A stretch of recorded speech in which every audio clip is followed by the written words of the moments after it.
నమస్తే. నేను మీ సునీల్ కుమార్ గాజుల. చూసిన ప్రతిదాన్ని కోరుకోవాలనిపిస్తూ ఉంటుంది, కావాలనిపిస్తూ ఉంటుంది, కొనుక్కోవాలనిపిస్తూ ఉంటుంది. కానీ అదే సందర్భంలో ఇంకోలాగా కూడా అనిపిస్తూ ఉంటుంది. మనకు రాసిపెట్టి ఉంటే ఏదైనా సరే మన దగ్గరికి వస్తూ ఉంటుంది కదా అని. ఒక విషయం ఆలోచించే ప్రయత్నం చేయి. రాసిపెట్టి ఉంటే వస్తువు ఉంటుంది అనుకునేది అది ఒక వస్తువు కావచ్చు, ఒక వ్యక్తి కావచ్చు, అంతేకాని మనం చేస్తున్న పని మాత్రం కాదు కదా. ఒక్కసారి దీని గురించి మనం తీవ్రంగా క్షుణ్ణంగా ఆలోచించగలిగినప్పుడు నిజంగా ఏదైనా రాసిపెట్టి ఉంటే వస్తూ ఉంటుంది, కానీ పని మాత్రం నేర్చుకుంటూ ఉంటేనే వస్తూ ఉంటుంది అనే విషయాన్ని గమనించక ఈరోజు చాలామంది అక్కడే ఆగిపోతున్నారేమో కదా.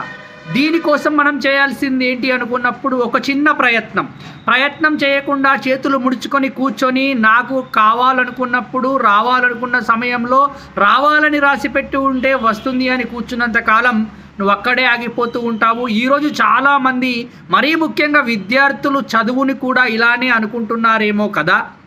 ఏదో జరగాలనుకుంటే జరిగిపోతూ ఉంటుందిలే, పాస్ కావాలనుకుంటే పాస్ అవుతూ ఉంటాములే అనుకుంటే ఎలా జరుగుతుంది ఇది? ఒక్కసారి ఆలోచించే ప్రయత్నం చేయండి.